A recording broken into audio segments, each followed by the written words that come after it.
Gini ya. Assalamualaikum warahmatullahi wabarakatuh. Perkenalkan, kita dari kelompok 3, kita akan mempresentasikan hasil tugas besar kita. Sebelumnya, untuk anggota kelompok sendiri ada saya, Muhammad Devasa Ilhami. Saya Muhammad Noval. Saya Muhammad Ferdiansyah. Dan selanjutnya itu saya Muhammad Firdaus dengan NIM 1301044. Oke, mungkin langsung dilanjut aja ya. Oke, yang pertama akan dijelaskan oleh teman saya Muhammad Noval. Kami di sini membuat aplikasi Sayors. Sayors merupakan perangkat lunak yang dirancang untuk membantu masyarakat yang ingin membeli kebutuhan pokok tetapi tidak memiliki cukup waktu untuk pergi ke pasar. Aplikasi ini dapat menjadi perantara antara pembeli dan penjual agar mudah melakukan transaksi. Nah, di sini ada device requirement-nya. Ini untuk iOS minimal 1 GB untuk RAM-nya, dan untuk network-nya 4G atau 5G dengan storage 200 MB. Dan untuk Android, Windows, dan macOS itu untuk RAM-nya 2 GB dan network 4G atau 5G dengan storage 200 MB. Nah, di sini untuk pra pembuatannya. Yang pertama, perangkat lunak ini berbasis website.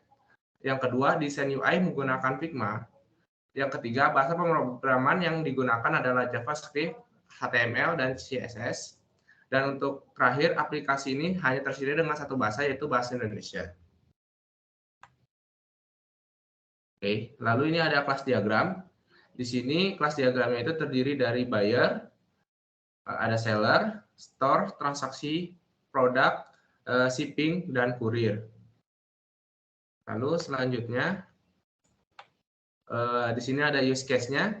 Di sini untuk actor-nya terdiri dari, sebenarnya ada 3, tetapi usernya itu dibagi menjadi 2, yaitu ada user buyer dan seller. Nah, untuk buyer sendiri, ini dia dapat melakukan source info dan source store produk info, lalu dapat melakukan pembayaran atau pay. Lalu untuk seller, dia dapat melakukan manage store dan dapat mereceive payment. Lalu dia untuk buyer dan seller akan nyambung di do transaction. Sedangkan untuk usernya ini, dia dapat melakukan login dan register. Lalu untuk adminnya, dia dapat melakukan record user data dan record transaksi data sehingga dapat manage master data. Lalu selanjutnya akan dipresentasikan oleh Reva Ilhami. Oke, selanjutnya untuk use case skenario-nya. Yang pertama, kita ada use case registrasi, di mana fitur ini digunakan oleh semua aktor, yaitu buyer dan seller, dan berfungsi untuk mendaftar dan membuat akun baru. Nah, untuk prekondisinya, di sini user atau pengguna aplikasi Sayors itu belum memiliki akun, dan post kondisinya pengguna memiliki akun dan dapat melakukan login. Nah, jadi di use case registrasi ini, para aktor, yaitu buyer ataupun seller, itu melakukan registrasi akun, di mana kalau semisal buyer ataupun seller tidak memiliki akun, maka diharuskan untuk membuat akun terlebih dahulu untuk bisa mengakses aplikasi Sayors. Dan untuk platformnya, kita menggunakan platform website.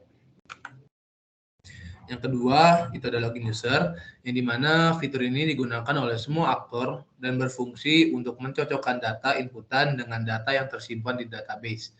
Dan untuk prekondisinya, pengguna sudah memiliki akun dan ingin mengakses aplikasi, dan post kondisinya, pengguna dapat mengakses aplikasi. Nah, jadi untuk login user ini, para buyer dan ataupun seller itu sudah membuat akun terlebih dahulu dan bisa mengakses aplikasi.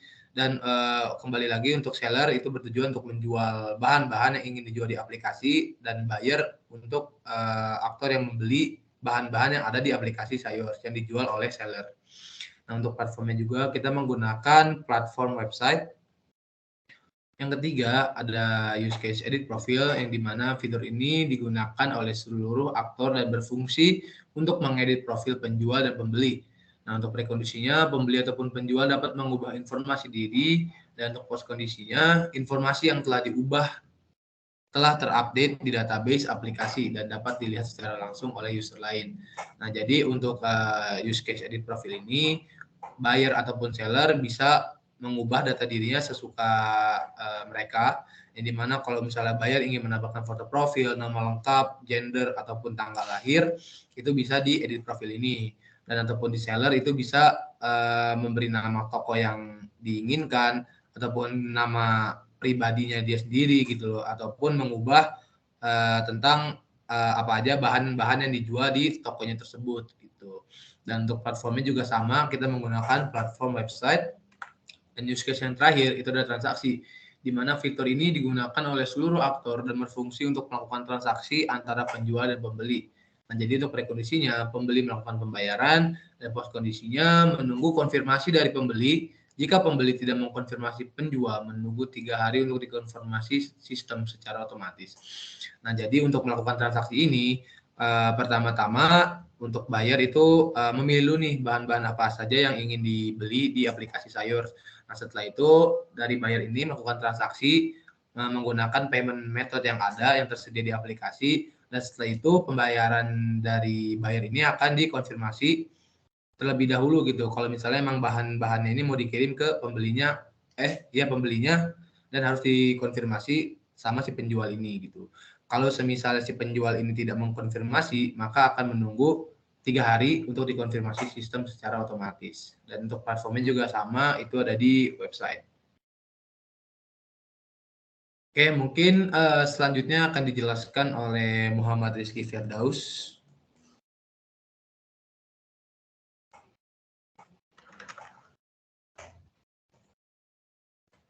Ya, mungkin boleh di share screen. Nah, ini adalah tampilan front end yang kita buat mengenai website Sayur ini. Yang pertama, ini tuh adalah page login. Di sebelah kanan itu bisa mengisikan username dan password bagi user gitu.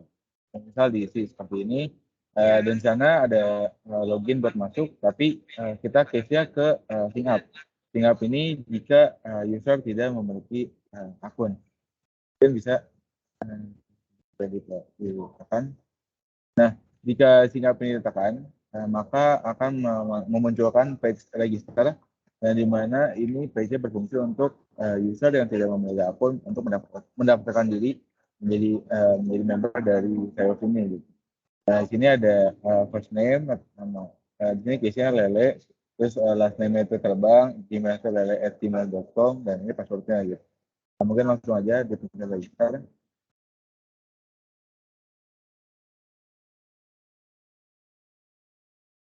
Nah, mungkin akan dilanjutkan oleh Dr. Budiansyah.